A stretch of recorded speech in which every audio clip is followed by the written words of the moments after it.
Avec nous ce soir, Walter Boujna. Vous êtes président fondateur des EJL Citoyens. Vous êtes également cofondateur de la Concorde citoyenne et de la Coalition citoyenne souverainiste. On vit un véritable cauchemar, Blandine. Je vais donner la parole, merci beaucoup, à Walter. Blandine, vous m'avez enlevé tous les mots de ma bouche. Je n'ai plus rien à rajouter. Alors, pour être plus sérieux, vous savez, ce que vous avez décrit, c'est la conclusion que j'ai tirée en 2017 quand j'ai lancé le programme EJL Citoyen. J'ai dit le problème de la Ve République, c'est qu'il suffit de tomber sur un psychopathe et effectivement, il y a tous les éléments pour que ça devienne une dictature en 3 minutes, grâce effectivement à cette majorité à l'Assemblée nationale. Mais quand ce psychopathe a été en plus placé, on le sait tous, quand ce psychopathe bénéficie de la mansuétude de 95% des médias mainstream, évidemment, qui appartiennent à ses mécènes, quand ce psychopathe bénéficie aussi de tous les VRP, bien sûr, pour l'histoire Covid, mais pas que ça. Même les grands intelligents ex-ministres, constitutionnalistes, etc., qui passent dans les médias, ou juristes, Philippe Bilger, Georges Fenech, avec une voix très posée, nous disent non, mais nous ne sommes pas du tout en dictature. Donc en fait, ils bénéficient de tout un système qui masque la réalité qui est flagrante pour ceux qui grattent un peu. Le problème, c'est comme on le dit tous les jours, je crois qu'on dit tous la même chose, c'est que nous sommes nous-mêmes sidérés de voir à quel point les gens sont sidérés. Voilà. C'est-à-dire que moi, je passe toutes mes journées à essayer d'éclairer les gens sur la Covid avec des éléments factuels, chiffrés, statistiques, logiques.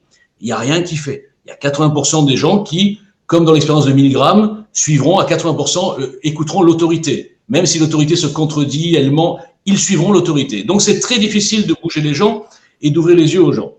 Alors, sans rentrer dans les détails, effectivement, dans le programme EJL, je dis juste un petit mot au passage, il y a un système qui fait que tout ce que nous vivons aurait été impossible. Et cela sans tomber dans un truc excessif, RIC partout, gouvernement par le peuple, etc.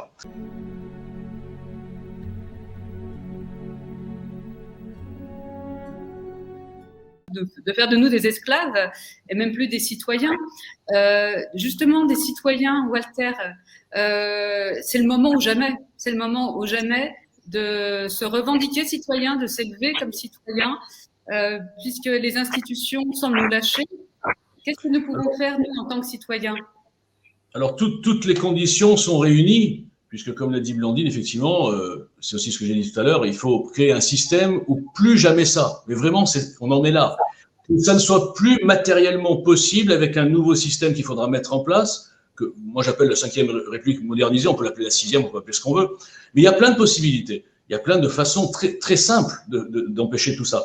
Et ce que je remarque, juste pour revenir sur ce sujet-là, c'est que tous les partis, quand ils sont dans l'opposition, ils s'offusquent contre le pouvoir un petit peu monarchique du président par nature dans la 5e. Okay. Sauf que dans leur programme de l'élection suivante, ils ne changent rien. Parce qu'ils espèrent eux aussi bénéficier de ce pouvoir que si jamais ils sont élus. Donc on est dans une histoire d'hypocrisie totale. C'est pour ça que moi j'ai appelé mon programme, enfin entre autres en slogan, quoi avant qui? Voilà, le programme EJL, c'est d'abord quoi avant qui? Le qui à l'arrière, on verra plus tard. Donc par rapport à ce que tu disais, oui, c'est vrai que les gens sont habitués à suivre quelqu'un, un homme charismatique, etc. Mais c'est des enfants qui suivent des bergers ou c'est des moutons. Aujourd'hui, on doit se responsabiliser et doit dire, les gars, ok, on va arrêter de suivre des faux hommes providentiels qui sont toujours faux de toute façon. Et on va essayer de construire une mécanique où la personne que nous mettrons devant sera sous notre contrôle.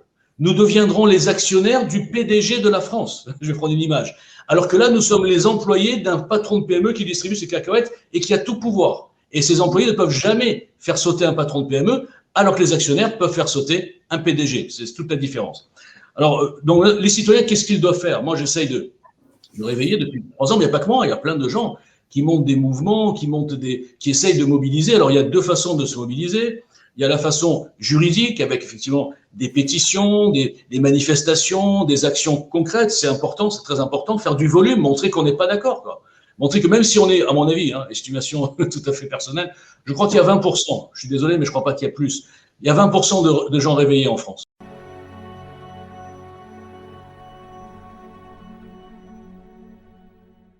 Les gens, d'un côté, et c'est même la contradiction que là aussi je vois depuis 3 ans sur les réseaux, nous avons des gens qui en majorité n'ont plus confiance dans ces partis politiques, dans ces politiciens, parce qu'ils ont compris que c'était du fake, c'était des faux choix. Donc les gens commencent un peu à ouvrir les yeux. Et d'un autre côté, ils commencent aussi à ouvrir les yeux sur le fait que les médias sont vendus, puisqu'on les prend en flagrant délit de mensonges infâmes qui passent à la télé tous les jours. et je parlais par exemple d'une pub qui est infâme, qui est une publicité mensongère, et la DGCCRF ne dit rien, c'est la fameuse pub tous vaccinés, tous protégés. C'est quand même hallucinant que même ça, écrit noir sur blanc, les gens ne réagissent pas. Bon. Donc ils sont tous un petit peu conscients, mais d'un autre côté, la contradiction des gens en général, hein, vous savez, je critique beaucoup les gens, c'est qu'en fait, ils ne mettent pas en acte, en réaction, leur constat. C'est-à-dire qu'ils continuent à ne regarder que ce qui passe à la télé au niveau des mouvements politiques, des politiciens, et à donner de légitimité qu'à des gens qui ont des cravates et qui sont dans des partis officiels. Ils ne veulent pas regarder ailleurs. Pour eux, ailleurs, non, ça ne passe pas à la télé, donc c'est bidon. Je résume. Donc, pour répondre à ta troisième question, je crois, est-ce que c'est déjà joué? Est-ce qu'on est déjà foutu? Est-ce qu'on aura déjà soit Macron, 90% de chance, soit Zemmour, dit finalement peut-être, je ne sais pas encore, hein, mais je me renseigne, fabriqué par les mêmes, pour une politique pareille, européiste, mondialiste, avec un petit peu de dose, oui, un peu la nation, l'immigration, etc., pour donner un peu à manger au peuple. Ça peut être ça, mais c'est pas sûr pour l'instant. En tout cas, ce qui est sûr, c'est que moi, je crois, si je suis pessimiste, je dis que c'est déjà foutu. Bon. Mais si je suis optimiste, je dis que, tu sais, moi, je suis un footeux. Il y a des buts qui arrivent à la 95e minute. Plus personne n'y croit. Même hier, d'ailleurs, contre la Belgique. Bon. C'est-à-dire que moi, je crois qu'il est encore possible de créer un OVNI. Et quand je dis un OVNI, c'est un objet politique non identifié. J'appelle ça un OVNI depuis 3 ans dans le désert. Et cet OVNI, ça serait une vague, une espèce de réveil, un réveil citoyen dont je rêve, et qui ferait tellement vaciller le paysage politique avec des gens formatés, des machins, bon, qu'il pourrait peut-être créer une surprise extraordinaire. Donc moi, je me bats pour ça, je me bats pour ce but à la 95e. Mais la vérité, c'est qu'on est mal barré quand même. Walter, votre mot français, mot de la fin de ce débat, mot français. Mon mot français, c'est de dire que il faut se battre jusqu'au bout, sur différents niveaux, comme le fait Blandine, au niveau juridique. Bien sûr qu'il faut accumuler les preuves, bien sûr qu'une fois que la justice sera libérée, il va y avoir la vraie justice qui va arriver, qui va taper très fort. Ils sont en train de jouer avec leur vie, carrément. Ils pourront plus vivre en France, ces gens-là. Hein, je parle des députés LaREM, j'ai envoyé plein de messages, mais bon. Mais bon, au-delà de ça, il faut construire et réfléchir à la suite. Et le mouvement OGL citoyen, c'est un mouvement, c'est un programme, c'est quelque chose qui est sorti vraiment des citoyens. Voilà. Ça veut dire, c'est des gens d'en bas qui ont donné leur retour d'expérience, leurs compétences et qui ont mis tout ça dans un programme, dans un projet. Et justement, pour revenir au point de départ, qui change complètement notre appareil législatif, on peut dire nos institutions, pour que tout ça ne soit plus jamais possible. Et d'une manière, non pas révolutionnaire, déchaînée, mais tout à fait construite, raisonnable et réaliste. Alors j'invite tout le monde à aller voir sur le site programme EJLWordPress.com et de voir à quel point ce programme leur ressemble.